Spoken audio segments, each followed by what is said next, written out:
សម្រាប់ព័ត៌មានជាចុងក្រោយនេះនិយាយអំពីតំបន់វិស្មការទេសចរអន្តរជាតិឆ្នេរមាសឆ្នេរប្រាក់ក្នុងខេត្តព្រះសីហនុទទួលស្វាគមន៍ដំណើរទស្សនកិច្ចសិក្សារបស់សមាគមទេសចរកម្ពុជាហៅកាត់ថា CATA ដើម្បីស្វែងយល់និងច្នៃបង្កើតនៅកញ្ចប់សេវាកម្មទេសចរថ្មីៗសម្រាប់ទាក់ទាញទេសចរឲ្យបានច្រើនគ្រប់រដូវកាល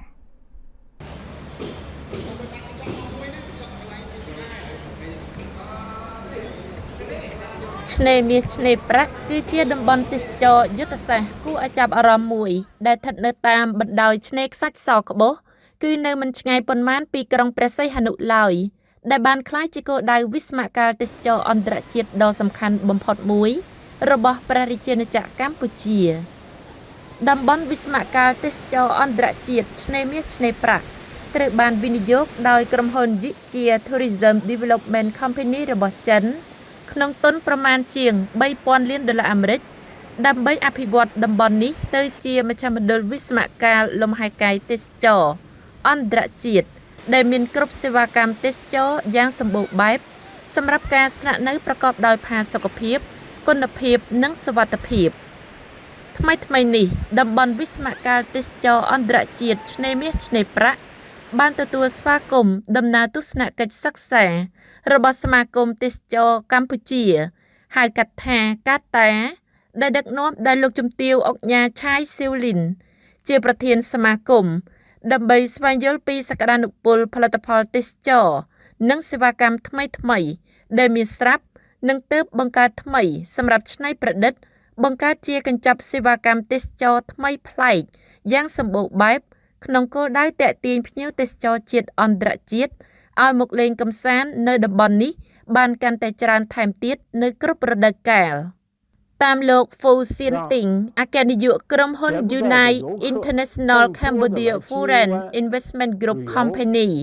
និងជាអគ្គនាយកក្រុមហ៊ុន Yichia Tourism Development Company បានឲ្យដឹងថាតំបន់វិស្មករទេសចរអន្តរជាតិឆ្នេរមាសឆ្នេរប្រាក់ឆ្លងកាត់ការសាងសង់អស់រយៈពេលជាង10ឆ្នាំមកនេះមានហេដ្ឋារចនាសម្ព័ន្ធទូទៅដូចជាផ្លូវថ្នល់ទឹកភ្លើង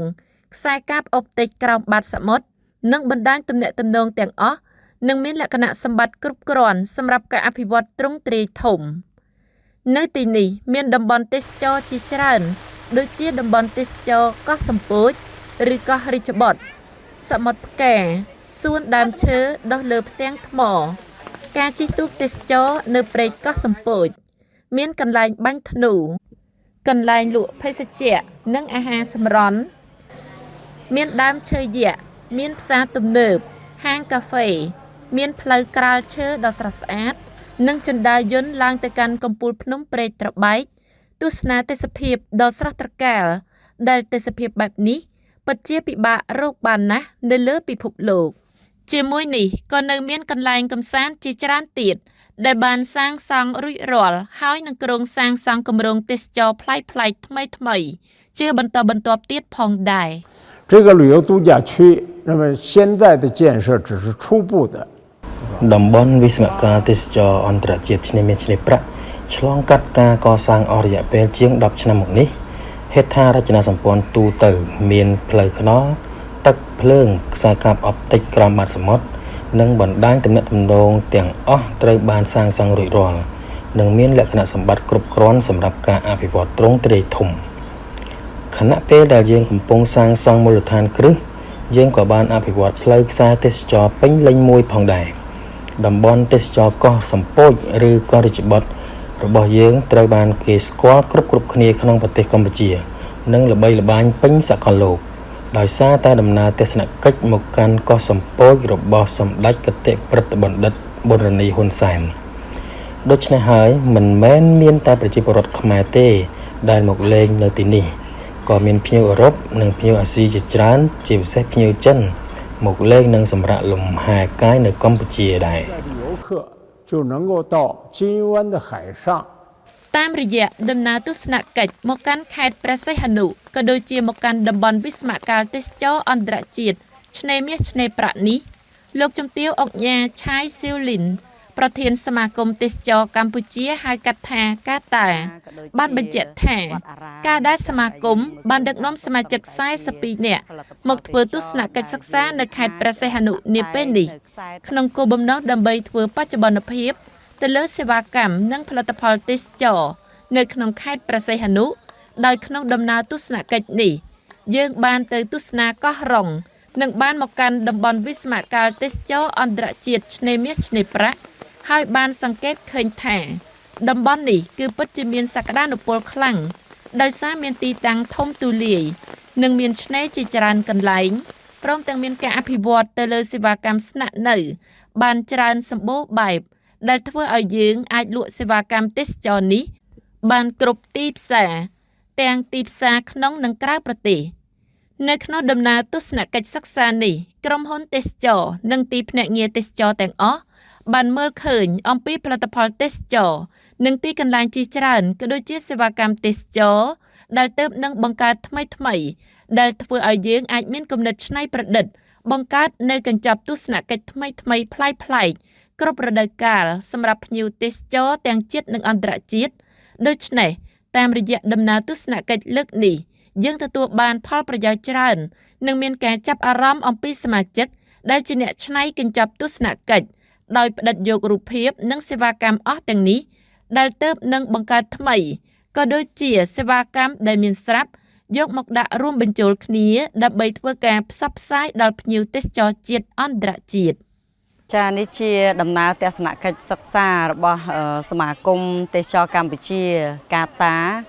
ដែលយើងបាននាំសមាជិកមក42នាក់ចាមកកាន់ខេត្តព្រះសីហនុចានៅក្នុងគោលបំណងធ្វើការបច្ចុប្បន្នភាពទៅលើសេវាកម្មនិងផលិតផលនៅក្នុងខេត្តព្រះសីហនុចាអញ្ចឹងនៅក្នុងដំណើររបស់យើងនេះគឺយើងបានទៅដល់កោះរ៉ុងឃើញឆ្នេរជាច្រើនហើយនឹងតំបន់លក់ចំណីអាហារក៏ដូចជាវត្តអារាមចាដែលយើងមើលឃើញថាសុទ្ធសឹងតែជាផលិតផលទេសចរដែលយើងអាចតាក់តែងនៅខ្សែទស្សនកិច្ចថ្មីបន្ថែមទៀតព្រោះថាឃើញមានវត្តអារាមដែលទៅនឹងសាងសង់ហើយហ្នឹងគឺស្អាតចារៀបចំបានស្អាតដែលយើងអាចនឹងដាក់បញ្ចូលនៅក្នុងខ្សែទស្សនកិច្ចសម្រាប់ធ្វើការលក់ទៅដល់ទេសចរដែលធ្វើដំណើរតាមការរៀបចំរបស់ទីភ្នាក់ងារទេសចរផងដែរចា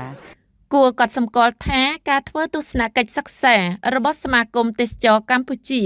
នៅក្នុងតំបន់វិស្មកាលទេសចរអន្តរជាតិឆ្នេរមាសឆ្នេរប្រាក់នេះ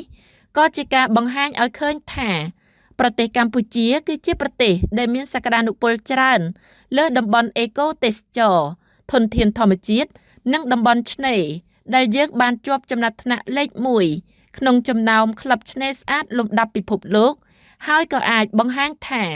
កម្ពុជាគឺជាគោលដៅទេសចរដែលមានសុវត្ថិភាពដើម្បីឆ្លើយតបទៅនឹងព័ត៌មានប្រឌិតនានាដែលមានលក្ខណៈបង្កាច់បង្ខូចដល់កម្ពុជាផងដែរ